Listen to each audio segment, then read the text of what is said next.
Bueno, después de todos estos números, lo que a usted, a mí, a la población en general en México y en todo el mundo nos inquieta es cuándo terminará esto del COVID-19, cuándo regresar a la normalidad o a la nueva normalidad como se maneja, porque evidentemente no vamos a poder regresar como estábamos hace 3 meses, definitivamente. Pero bueno, justamente para entender toda esta situación, para entender estas métricas que ahora se les conoce como métricas, para conocer a ciencia cierta el mejor momento de regreso a las actividades, es que nos enlazamos vía Skype con el doctor Alejandro Macías, infectólogo, internista, integrante de la Comisión Universitaria para la Atención de la Emergencia del Coronavirus de la UNAM y, bueno, seguramente ustedes se van a acordar de él, excomisionado especial para la atención de la influenza H1N1.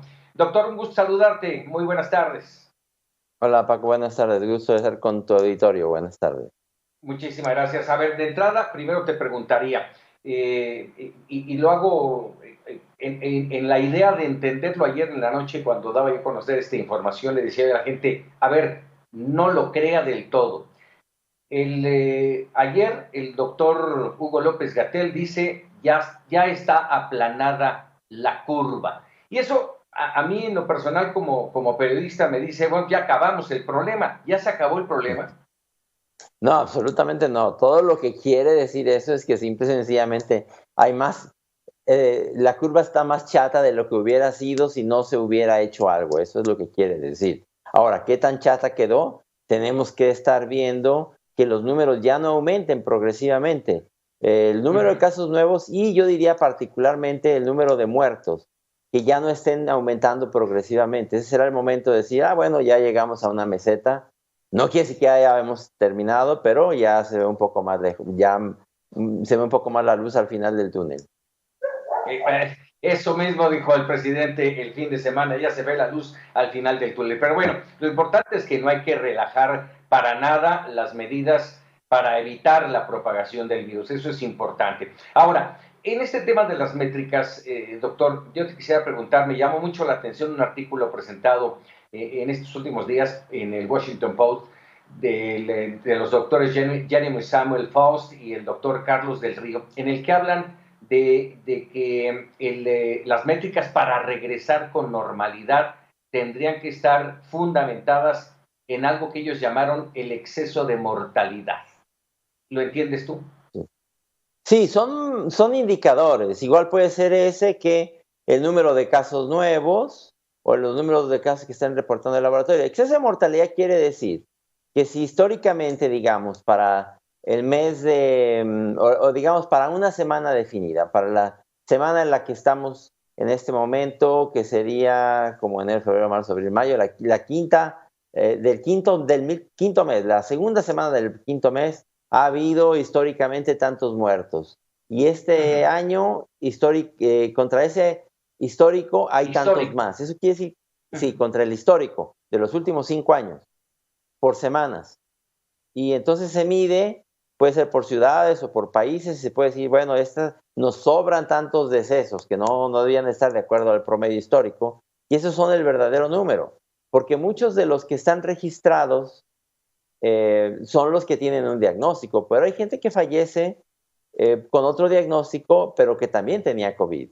Entonces, a lo que se refiere es que la métrica puede estar la métrica verdadera puede estar más en el registro civil que en los certificados de defunción, no sé si me explique.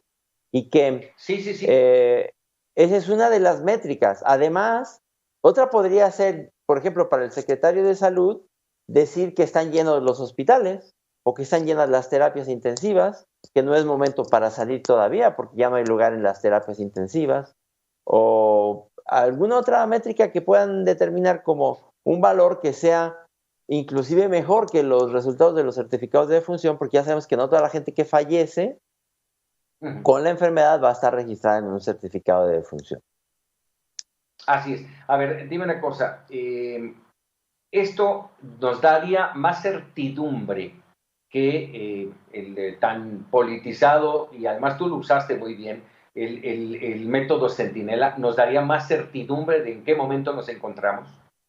Mira, el método Centinela tiene una utilidad y el querer conocer los números y el número de muertos es otra cosa, son diferentes. Por ejemplo, se ha dicho mucho que hay un mal cálculo porque no se hizo bien el factor de 8 o de 20 del método Así es. Centinela. Bueno, es que simple y sencillamente es pedirle al método Centinela algo que no puede hacer el método Centinela. El método Centinela no es para decir cuánta gente hay enferma. El método es nada más para decirnos qué proporción hay de tal edad, qué condiciones tienen, en qué zona de la República hay más y cosas como esas. Pero si el número total, eso necesitaría que checáramos cuánta gente ya tiene anticuerpos y de esa proporción que tenga anticuerpos, decir, bueno, pues si aquí hay un grupo poblacional de 10 millones y encontramos que 5 millones ya tienen, perdón, que 5% ya tienen anticuerpos, pues quiere decir que de ese grupo de 10 millones hay ya 1 millón infectado. Pero es una prueba diferente. Entonces también la prueba Centinela sirve para unas cosas, la prueba de anticuerpos sirve para otra cosa, pero estar midiendo la actividad del virus, ahí necesitaríamos un tipo de prueba diferente también. Por ejemplo, ¿cuál es la incidencia de nuevas enfermedades parecidas a COVID en los servicios de urgencias? ¿O cuánta gente que acude con un cuadro determinado se le encuentra el virus positivo a través de la prueba? Son muestras distintas, son cuentas distintas y lo que determina uno no lo puede determinar la otra. Ahora bien, dentro de todo este abanico de posibilidades, doctor, ¿en qué nos deberíamos de basar para pensar ya en un regreso a la normalidad? ¿Cuál sería el punto para decir, a partir de ahorita ya no hay problema? Sí, no, definitivamente, digamos que el método más preciso podría ser, miren, ya sobran las camas en los hospitales, miren, ya las terapias intensivas están semivacías. Sin duda que ese ya sería un buen momento, por lo menos para retomar progresivamente. Pero también si nos esperamos tanto, puede ser que nos esperemos demasiado, porque las camas pueden seguir ocupadas todavía por lo menos unos 15 o 20 días después de que baja la actividad. Entonces, eso lo tendrá que, esa medición sí se puede hacer más que con el número total, con la estabilidad de los casos.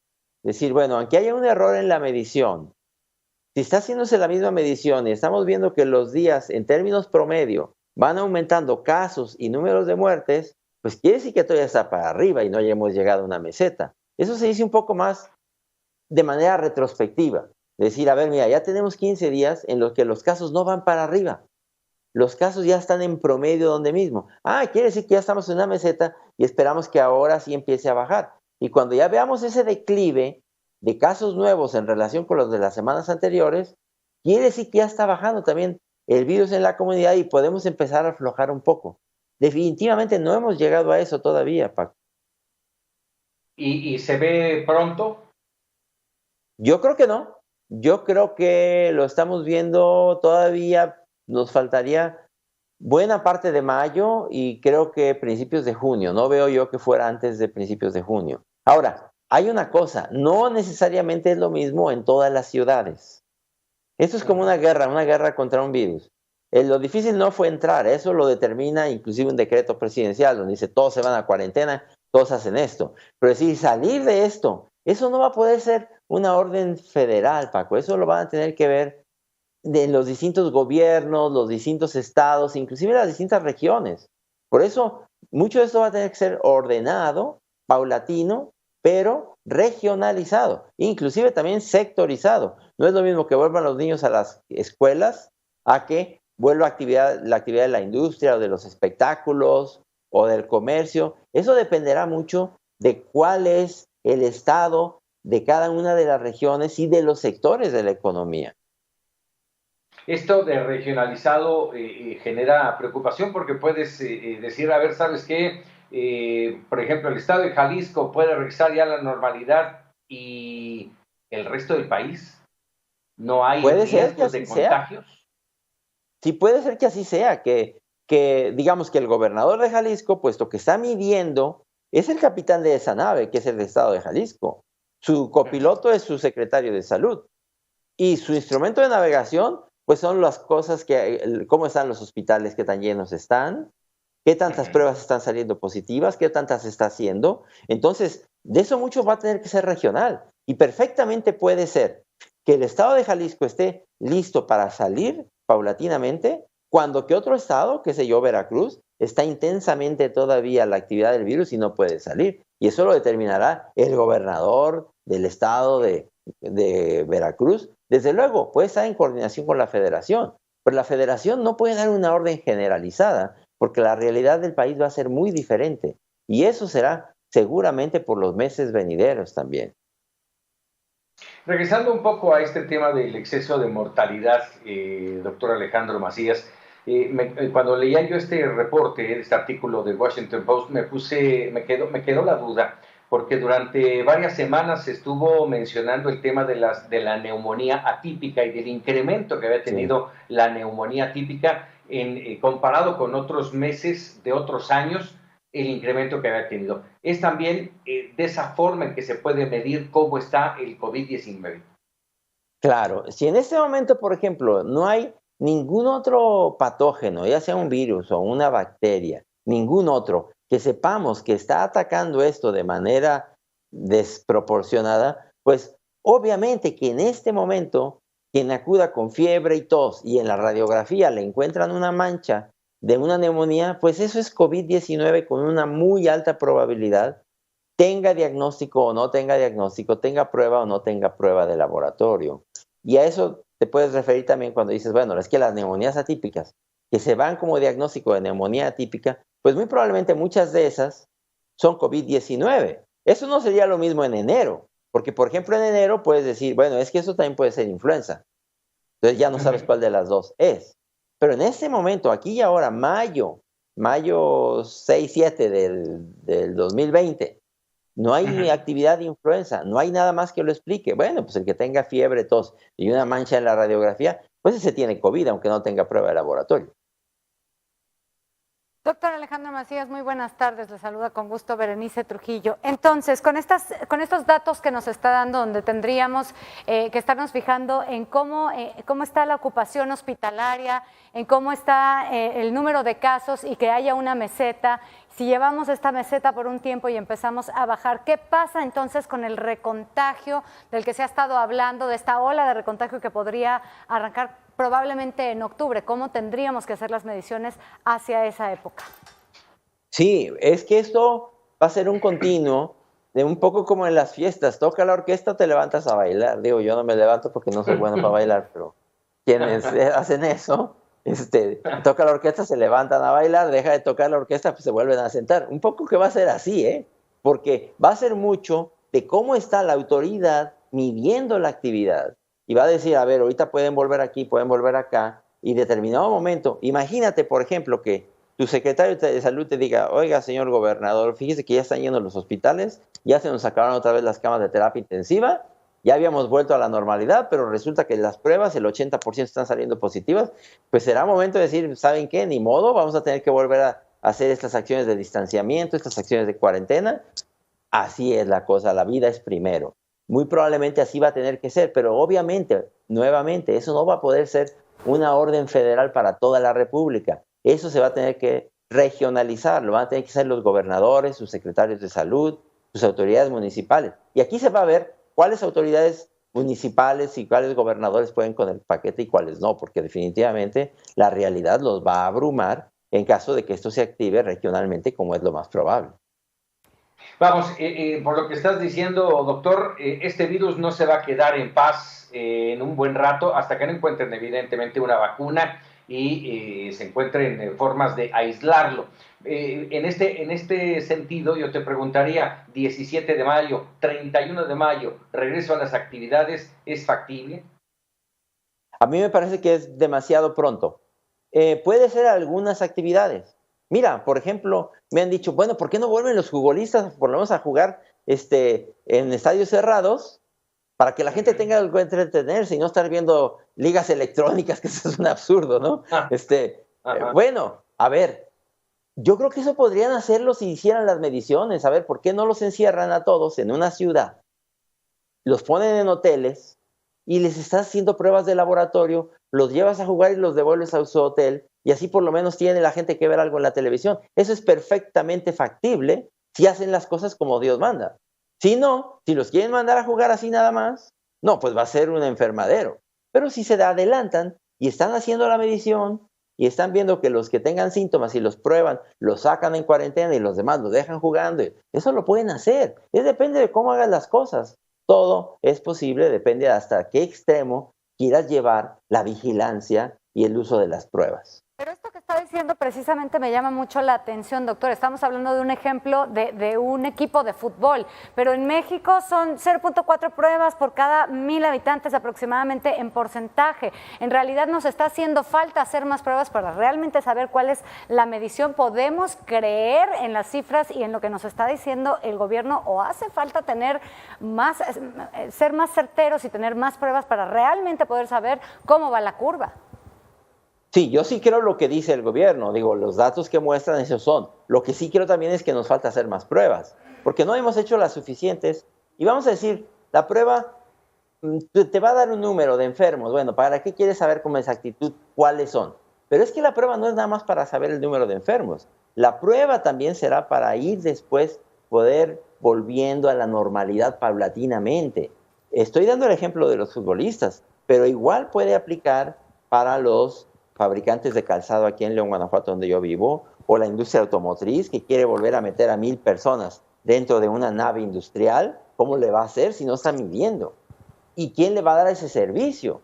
Porque ese servicio también lo podría dar el gobierno, es parte del contrato social. Si el gobierno tiene sus laboratorios estatales, yo te puedo dar ese servicio, te lo cobro desde luego, no te lo puedo dar gratis, te lo cobro a un precio razonable, pero te doy el servicio para que puedas volver a trabajar, ¿verdad? Pero así tendrá que ser. Se tienen que usar pruebas con una medición de ver cómo está la actividad y cómo vamos a retomar las cosas. Porque si entramos a ciegas, pues lo más probable es que nos va a detener la actividad del virus y va a volver a haber brotes incontrolables.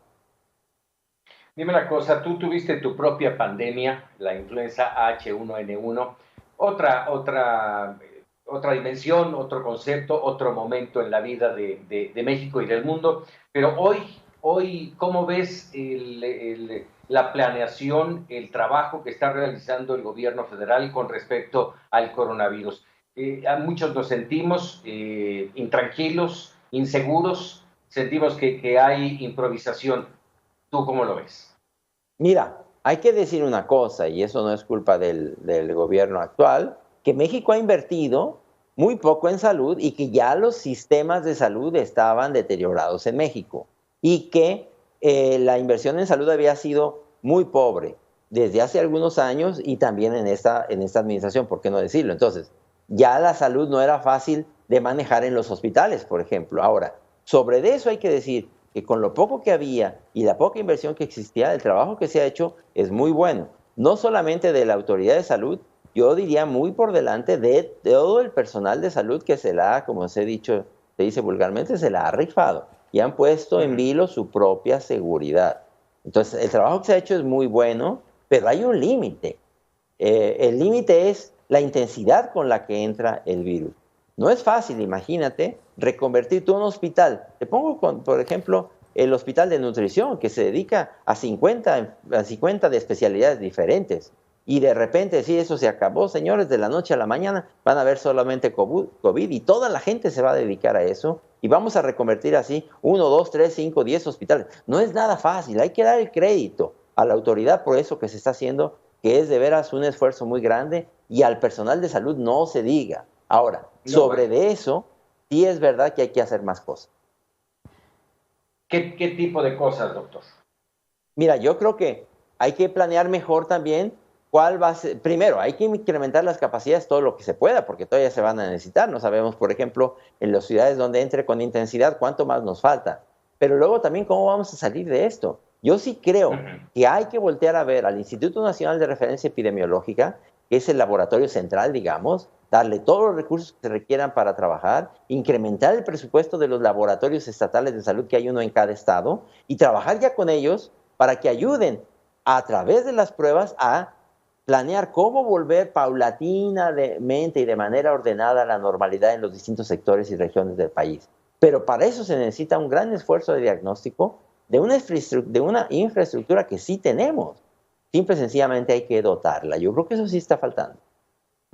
¿Para cuándo el regreso? Ya finalmente te pregunto, doctor. ¿Para cuándo estimas tú que sería un momento indicado para el regreso? Yo creo que en mayo y la primera mitad de junio difícilmente. Yo creo que en la primera mitad de junio, paulatinamente, algunas cosas de manera segura y siempre con un ojo avisor a cómo están las cosas en los hospitales, cómo está la mortalidad, qué tan activo está el virus.